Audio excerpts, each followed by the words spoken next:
ang gusto ng, eto ano ko lang, tingin ko lang naman ito kasi hindi ko rin naman talaga mahulaan kung ano nasa isip ng kapatid ko.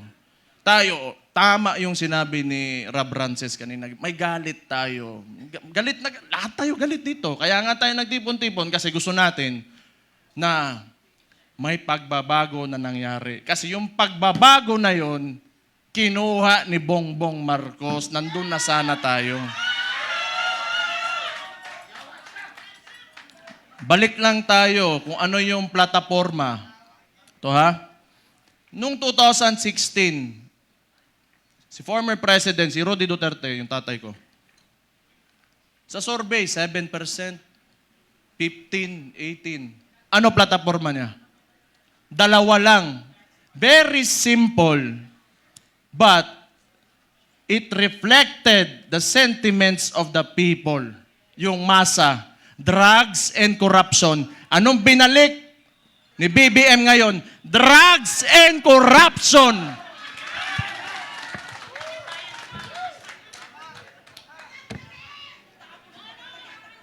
Sabi ng kapatid niya, hindi ako yun ha. O safe na ba ako, attorney? Sabi ng kapatid niya hindi ako nagsabi nun di ba? Addict daw yung kapatid niya, ang maulagi na ba?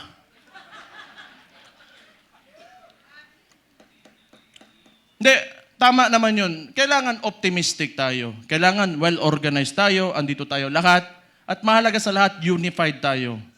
Yung may mga differences tayo kasi lahat tayo mayayabang may mga ugali yung mga DDS Di ba? Oh. Kalimutan muna natin yun. Kung tanawa, hambugiro, yung mga buang.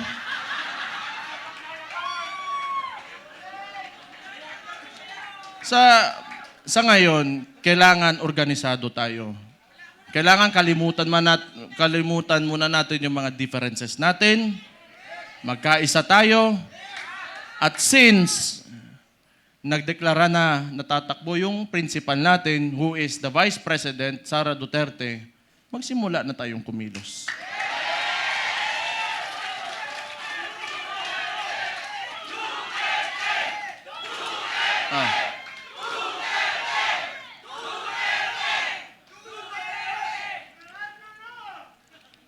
Una, hindi atin ang mainstream media. Yan ang pinakamalaking, pero wala naman di maniwala na sa kanila ngayon. Actually, if you are biased ka towards the article or the headline, you will support that headline. Yung ano lang, traditionally, sanay kasi yung Pilipino na, or yung, not really the Filipinos only, but the entire world, they look up to the mainstream media kasi yun yung historically, yun talaga yung ginagamit na source of information. But we all know na it can be manipulated and now it is very well manipulated by no, I do not blame them. May iba lang talaga na talagang rabid na anti-Duterte na mga tulad ng Rappler. Pero yung iba kasi talaga, wala yan. Matatakot talaga yan sa gobyerno. Kasi yung gobyerno, yung negosyo mo, lalapitan ka lang yan. Lalapitan ka lang ng BIR, ng ipapasarado ka, takutin ka. I know this because a lot of individuals in Davao, businessmen, were even afraid to come near me. Kasi pag manalaman ng administrasyon na yan, ni Bangag, ika-cut off, pahihirapan, gamitin yun. The bureaucracies of government have been weaponized by this administration. So intindihin na natin yun. Intindihin na natin yun. What we can do is, we go back to the roots. We campaign for our candidate. Wala rin naman tayo, kasi hindi rin naman tayo papansinin ng mga mainstream media because, lahat, masang Pilipino man tayo. So we do what we do best. 2016, anong ginawa nyo? Walang campaign materials na mabibigay yung tatay ko. Anong ginawa nyo? Kayo gumawa sa sako. Then this will be 2016 all over again. Let's reclaim the country and give it back to the people.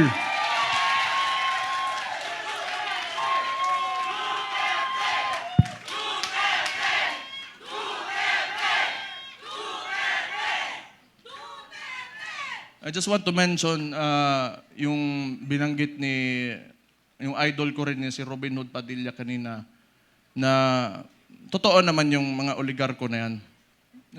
They are in control of, walang nawawalang oligarko sa buong mundo. Lahat ng nations in the entire world have oligarchs. Ito lang naman talaga. Kontrolado ba ng mga oligarko yung namumuno ng bansa? Yun ang mahirap. Ang kailangan natin, they have to be separate so that yung leader of that country can protect the people from exploitation of these oligarchs. Kaya hanggang ngayon, ayaw pa rin nila sa amin dahil binangga yan, walang iba kundi si Rody Duterte lang.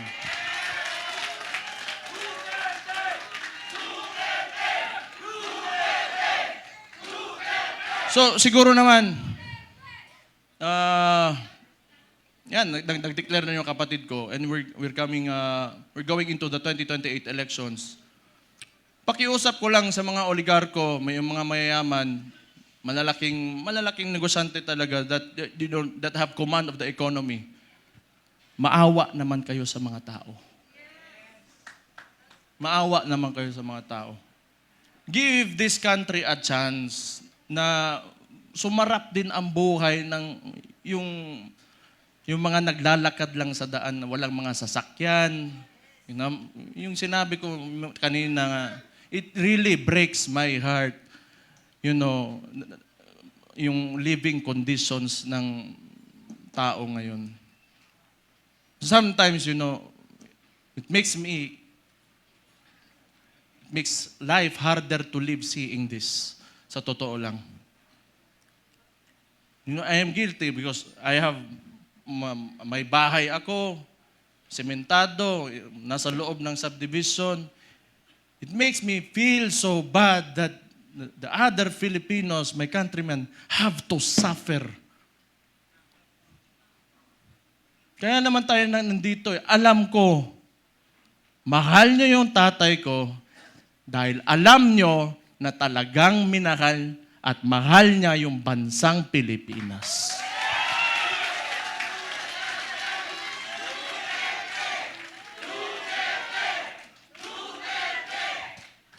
We have to,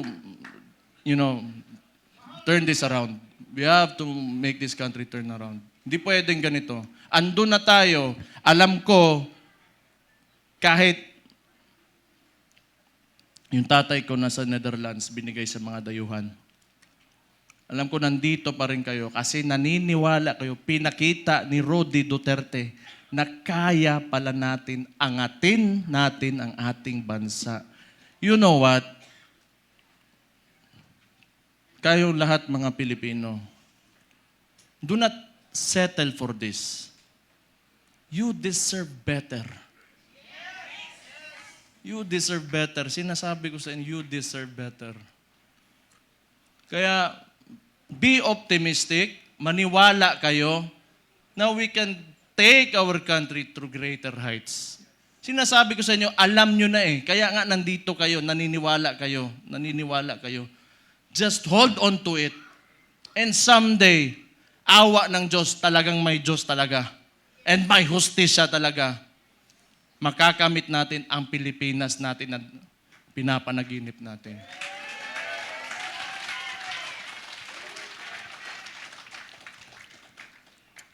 Isa, lahat ng politiko, kailangan bitawan natin yung mga pansariling nating gusto. We have to be selfless public servants. Unang-una yan sa lahat.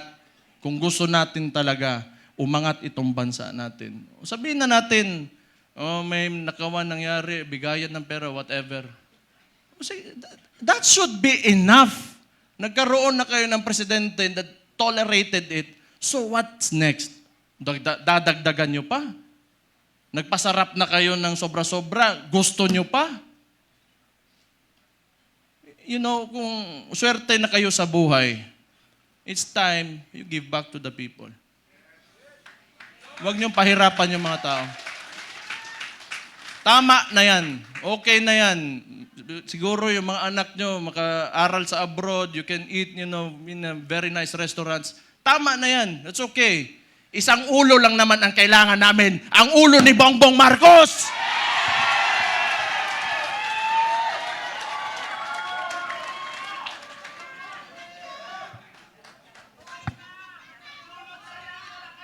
Kaya, this coalition, if you cannot approach me, you approach Mike Defensor, you approach Bebot Alvarez, you, the congressman, I'm talking to you, if you want to defect, talikuran nyo na yan because alam nyo, kayo, mga politiko, nakatira kayo sa Pilipinas, huwag nyo sirain ang bahay nyo.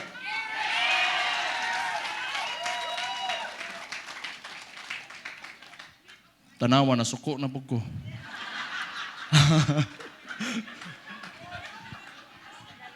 Pero,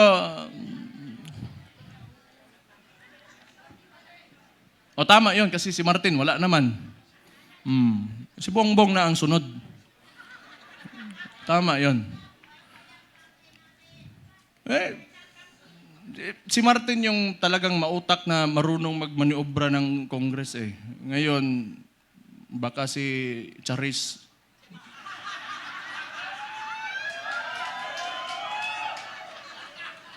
Sino yun? Kilala niyo yun? Charis. Oh. Kasi rinig ko, chismis lang to ha. Chismis, wala ko sinasabi. Oh. Puppet speaker lang yan yung speaker ngayon. Hindi ko lang alam sino yan, Charis. Basta narinig ko, Charis daw. Patay.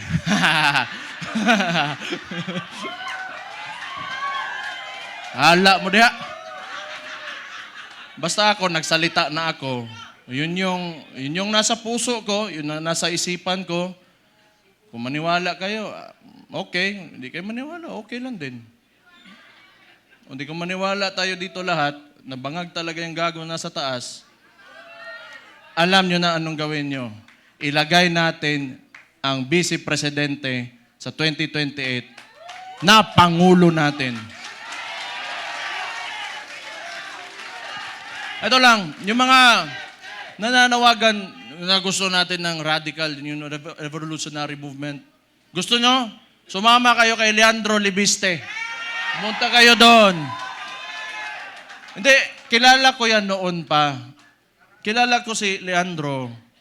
Pumunta yan ng Davao, nagbigay yan ng mga solar panel sa isang indigenous community doon sa Davao City. Matagal na. So, may yan siya, CSR na ginawa doon. Kaya mabait yan na bata. Mas matanda ako ng konti eh. Mabait yan si Kong. Mabait yan. Kaya yan naging ganon. Kasi alam mo yung mga mababait na tao, pag ginalit mo, patay ka talaga. Mag-ingat kayo. Ayan pa, may isang isiraulo si Attorney Harold Respiso. Sabi ko nga nakita ko tong gago na ito, sabi ko, puta, hindi lang pala ako ang siraulo dito, may kasama na ako. Wala yung isang isiraulo din, si Kiko Barzaga. Pero pag I want to talk to the younger people in the cameras. Subaybayan niyo yung mga bata na yan, yung mga tao na yan. They are the future of Philippine politics. Sino ba namang siraulo na lalaban ng administrasyon, magiging opposition, lalo ng ganito kaabusado? What seemed to me, yung ginawa nila sa tatay ko, was a state kidnapping. Yung mga bata na yan, di natatakot yan. We need people like them. We need people like them. May iba naman, diplomatic, parang si Senator Bongo. Okay yun. Hindi pwedeng lagi tayong galit lahat. Diba? Dapat may mabait din sa atin.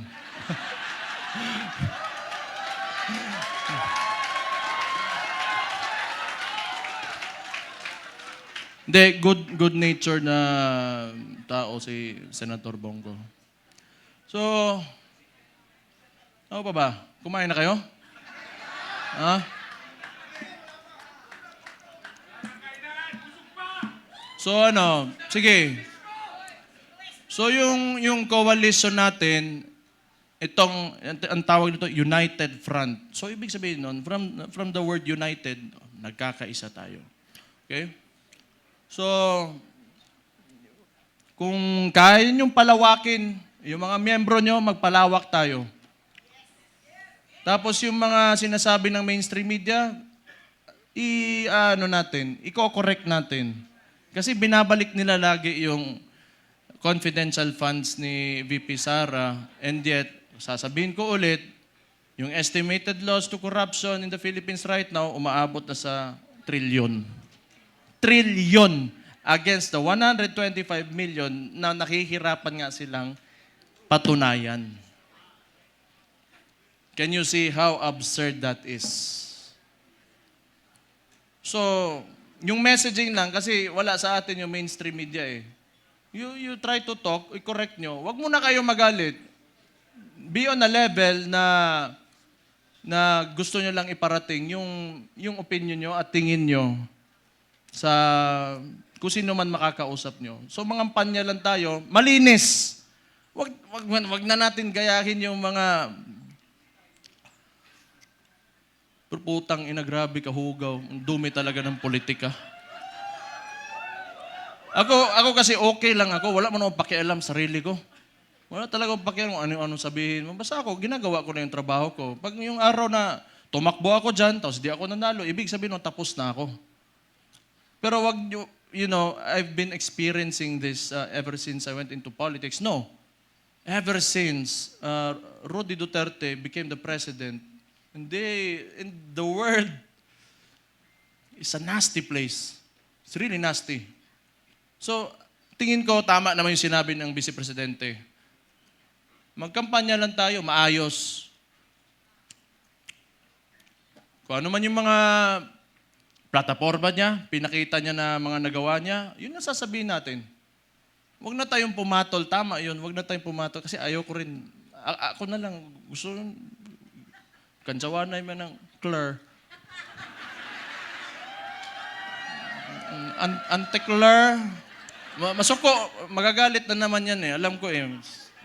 Sasagot na naman yan. Buwang.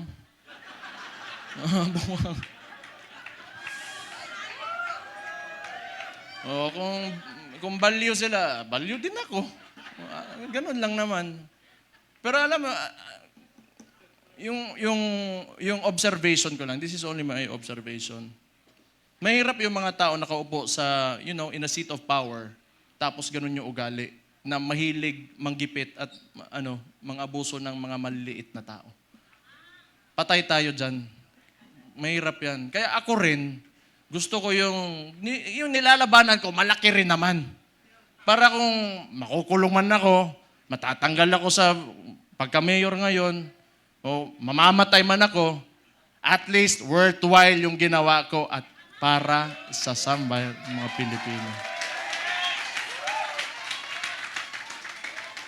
They only pick on people na kaya nila eh. They only pick on people na kaya nila. Pero,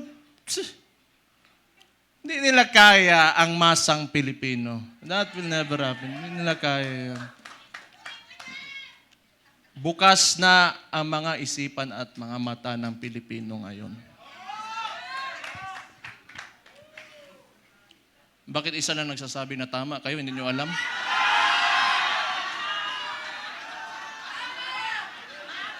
Energy level 10 nga daw eh. Ano, not following instructions.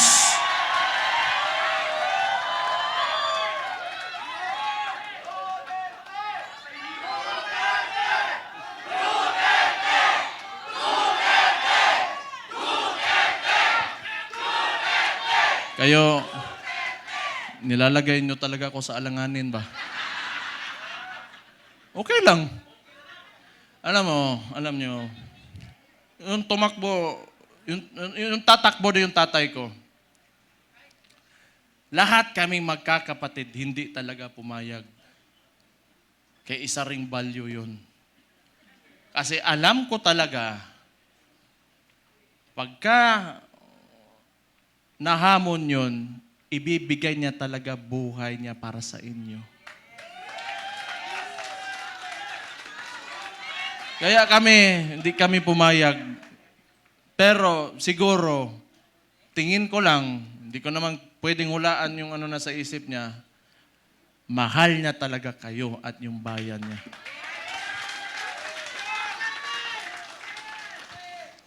Kaya ngayon, pagka pumupunta ako ng Netherlands doon sa detention unit, kinakausap ko, can never imagine someone who would, like an actual individual in front of me that would actually give away his freedom and his life for his country. Kahit tatay ko siya, I am so amazed. And I am very, honored that he is my father.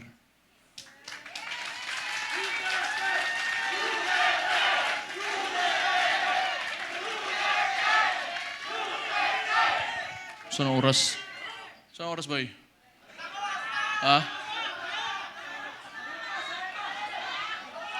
Hindi, basta kung may problema, we have to communicate with each other. Okay?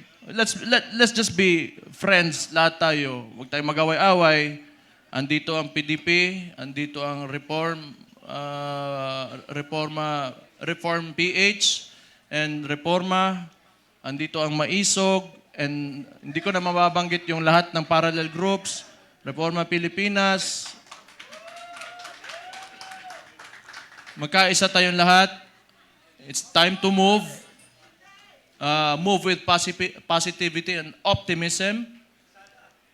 Let go of yourselves. Give your all for the country. Lahat ng gagawin natin, hindi para sa atin, kundi para sa bayan natin. Let's make this happen. 2 taon, 2028 na. Kaya natin to.